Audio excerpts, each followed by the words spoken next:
今仔日要甲大家介绍的俗语是“善人无父亲，善牛相傍身”。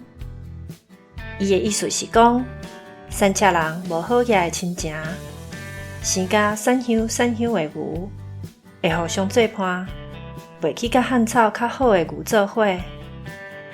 善人无父亲，这句话是在讲一种社会现实的状况，互人真感叹。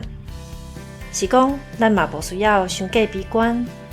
若甲咱社会地位、经济状况相像的人交陪，互相支持甲鼓励，上无会当得到精神上的安慰，就好亲像一群散牛，伫咧赶人的时阵，会用得相傍身，做伙携手来度过艰苦的日子。以上，感谢收听。